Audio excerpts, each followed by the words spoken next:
사랑하는 영일 성도 여러분, 오늘 하루도 믿음과 또 하나님 주신 평안과 담대하시기를 주의 이름으로 기도하고 축복합니다. 자, 시편 12편 전체 주제는 거짓과 악이 만연한 시대에 의인의 탄식의 기도라고 하는 주제를 가지고 있습니다. 그리고 이제 부주제로 경건한 자를 위한 중보 기도라고 그렇게 할 수가 있는데요. 이 저자는 다윗입니다. 여전히 다윗은 억울한 누명을 쓰고 사울에게 한 12년, 11년 정도 도망 다니는 그런 참새와 같은 그런 처지입니다.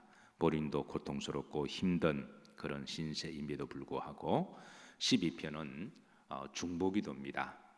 자기를 위한 기도라기보다는 지금 어려움을 당하고 고통을 당하고 있는 이들이 있는데 그 노브 땅에 있는 이들을 이야기를 해요.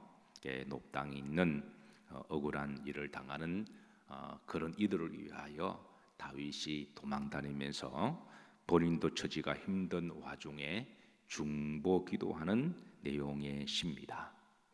지금 우리 이제 많은 그리스도인들이 어려운 시기를 지나가고 있지만 그러나 그럼에도 불구하고 또 다른 힘든 시간과 어려움을 당하는 이들을 위하여 우리 그리스도인들은 중보 기도를 해야 될 줄로 믿습니다. 물론 우리 자신 모두가 다 나름대로 힘들고 어려운 그런 환경이 있지만 한국 교회를 생각하면 또 한국 교인들을 생각하고 우리가 그 처지를 우리가 알면 우리도 힘들지만 각자 힘들지만 오늘 다윗의 마음으로 더욱더 열심히 중보기도하는 성도들이 되기를 주의 이름으로 축복합니다.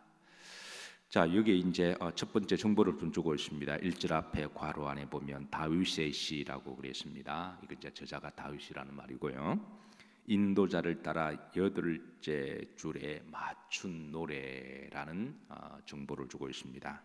이거는 이제 8개의 줄을 가진 현 악기를 이야기를 하는데 그저 현 악기를 사용해서 오늘 본문을 이제 묵상하는 그런 시기도 합니다.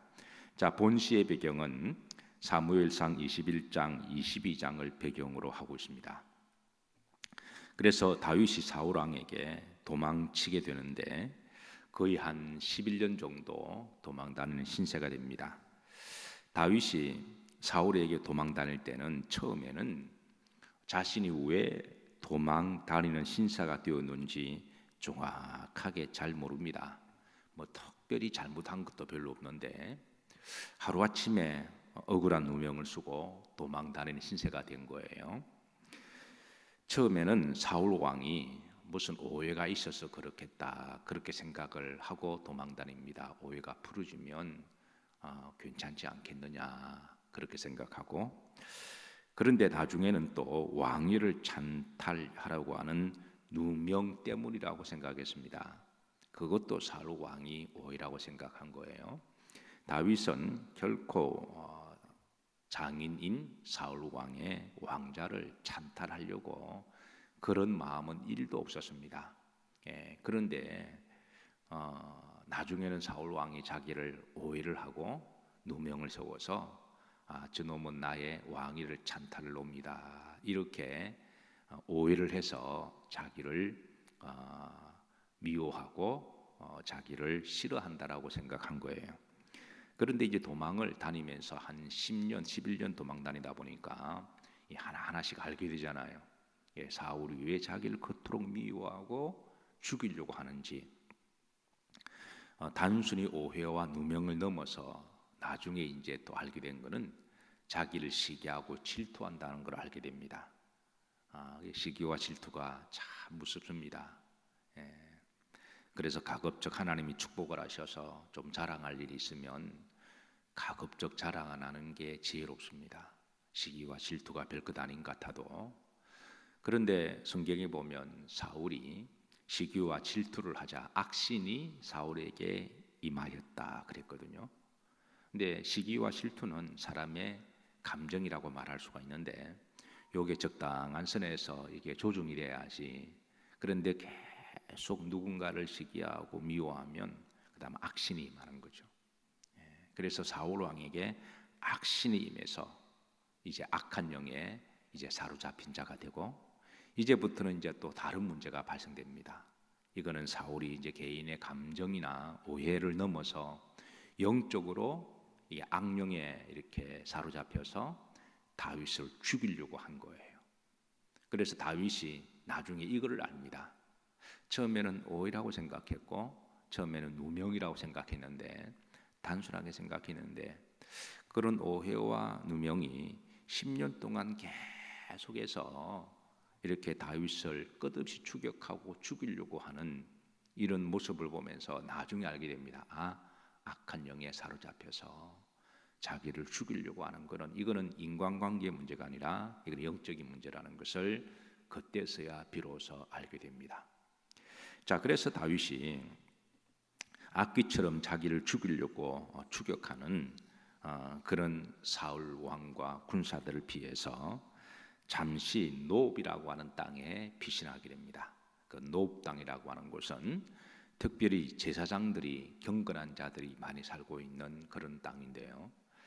그런데 그때 이제 노브 땅에 잠시 피신했을 때에 제사장 아히멜렉이라고 하는 제사장이 다윗의 처지가 워낙 불쌍하고 또 힘들어 보여서 그를 좀 거두어주고 피신할 잠자리를 주고 먹을 것을 제공합니다. 원래 주의 종이라고 하는 사람이 힘없고 도망다니고 고통당하는 사람을 받아주고 또 위로하고 또 잠자리를 제공하고 먹을 것을 주는 따뜻한 마음이 있는 사람이 주의 종이 아니겠습니까? 그래서 제사장이 그런 긍휼의 마음을 가지고 하나님의 마음으로 억울하게 도망다니는 그 다윗을 거두어서 그렇게 좀 보살펴줘요. 그런데 이 사울 왕의 신하들 중에 이 도액이라고 하는 자가 있습니다. 도액이라고 하는 자가 있는데요. 그는 원래 이제 에돔 이방인 에돔 출신입니다. 에돔 이방인 출신인 도액이 이스라엘 유다의 왕 정치 가운데 들어가서 사울 왕에게 신임을 받습니다. 그러니까 이방인이 사울 왕에게 신임을 받아요. 그래서 그 신임을 받을 때까지 이 도액이라고 하는 사람은 자신의 정치적인 목적을 위해서라면 영혼까지 팔 수 있는 사람인데, 그래서 사울 왕에게 각종 아첨과 그리고 여러 가지 이제 입안이 혀처럼 그렇게 붙다가 이 다윗이 노브 땅에 피신했다는 말을 정보를 듣고, 그리고 사울, 안 그래도 사울 왕은 다윗에 대해서 적개심을 가지고 있는데, 그래서 눈이 벌겋도록 이 다윗을 잡으려고 이렇게 그런 악한 감정을 가지고 있는데, 이때 이 도이라는 자가 사울 왕에게 지금 다윗이 노브 땅에 숨어 있는데, 그래서 각종 거짓말과 모함으로 더 보태서 이거를 보고를 하게 됩니다. 그래서 사울 왕은 노브 땅에 있는 제사장들을 85명을 다 도륙하라고 명령을 내려요. 그래서 이 도액이라는 자가 이제 군사들이 이끌고 가서 노브 땅에 있는 하나님의 종 85명을 다 잔혹하게 죽여버립니다. 그런데 제사장 우리가 한 사람만 우리가 핍박해도 하나님의 나중에 심판이 있는데, 주의 종 85명을 죽일 정도면 그 악한 영에 완전히 마귀짓한 거죠. 그런데 그 제사장 85명만 죽은 게 아니라 그의 가족들도 그냥 다 그냥 도륙을 내고, 그래서 그 마을 전체를 아예 그냥 불을 지르고 그런 식으로 해서 그 땅 전체를 아예 그냥 쑥대밭을 만들어 놓아요. 그래서 이 다윗이 그 소식을 도망다니면서 소식을 듣습니다. 그러니까 다윗이 한때 자기를 불쌍하고 도망다닌 자기를 도와주었던 노브 땅의 제사장들과 그의 가족들과 그 주민들을 생각할 때 이게 가슴이 너무 아픈 거예요. 자기를 도와주었다가 저렇게 도액이라는 자와 사울 왕과 또 그게 같이 또 아류들에 의해서 핍박당하고 죽임을 당한 이들을 보면서 너무 통한의 눈물을 흘리면서 하나님 앞에 절박하게 중보기도하는 내용이 그런 배경을 가지고 오늘 12편을 기록했다고 보시면 돼요. 자, 1절에 보십시다. 여호와여 마소서 도우소서. 경건한 자가 끊어지며, 경건한 자는 제사장들을 이야기합니다. 끊어졌다라고 하는 것은 핍박을 당하고 지금 죽임을 당하고 있다고 하는 거죠. 충실한 자들이 인생 중에 없어지나이다. 충실한 자들은 노브 땅에 충실하게 살아가는 일반 서민들을 이야기를 해요. 그래서 그런 자들이 지금 핍박과 환난을 당하고 그렇게 고통당하는 것을 보면서 다윗이 지금 절박하게 너무 자기 때문에 죽어가는 거로 생각하니까 너무 고통스러운 거예요. 그런 중보기도를 하고 있습니다. 2절 보면 그들이 이웃에게 각기 거짓을 말하며, 그들의 중심에는 도액이라고 하는 자가 있습니다.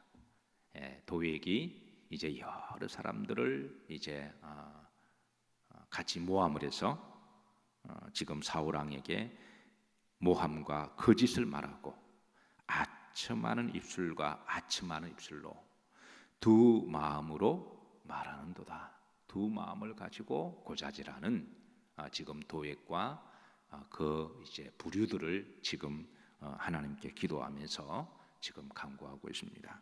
이 도액이라고 하는 자는 마치 불에 기름을 붓는 자와 같은 자인데요.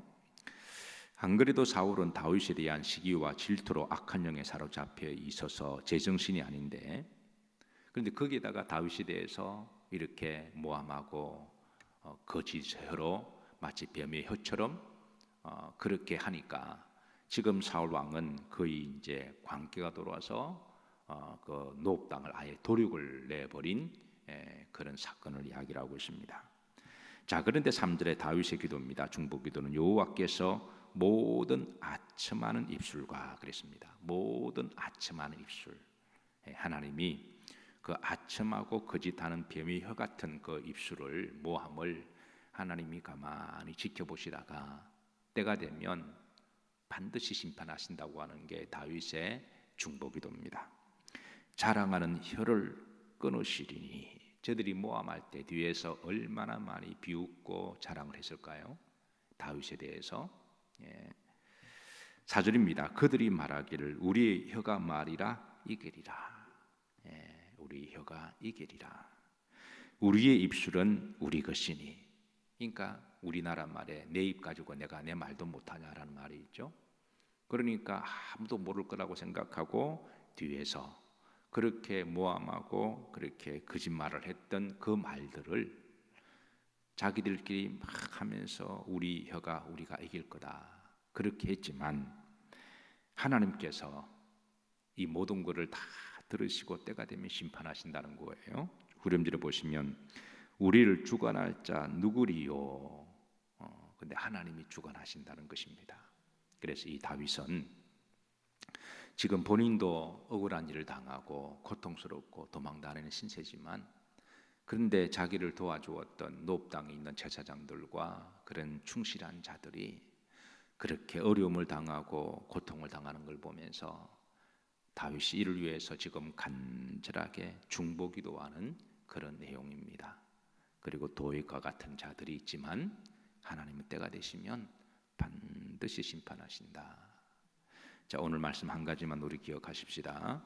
지금 우리 이제 한국 교회가 좀 여러 가지 힘들고 어렵지만 우리도 각자 또 개인적으로 어려운 사정도 있고 또 힘든 것도 있습니다. 그래서 나도 힘들지만 그러나 나보다 더 힘든 그런 사람들이 있음을 기억하시고, 특별히 한국 교회를, 한국 성도들을 기억하시고 하루빨리 이 어려운 시절이 지나가고 다시 성전 예배가 회복되고 또 교회가 회복될 수 있도록, 또 성도들이 회복될 수 있도록 오늘 다윗의 심정을 가지고 중보기도하는 시간 되시기를 주의 이름으로 축복합니다. 기도하십니다. 하나님, 새벽에 남아있는 불씨들을 남겨두셔서 감사를 드립니다. 오늘 다윗과 같은 중보용을 허락해 주시고 우리 각자도 때로는 힘들고 어려운 시절을 살아가지만 또한 저희들에게 주셨던 중보 기도 사명을 잊지 않게 하옵시고 다윗처럼 간절히 기도하게 하심을 감사드립니다. 오늘 하루도 평안하게 하옵시고 담대하게 하옵시고 주신 사명 선교지가 되게 하옵시고 선교사적인 소명을 가지고 살아가게 하옵소서. 예수님 이름 받들어 축복하며 기도하옵나이다. 아멘.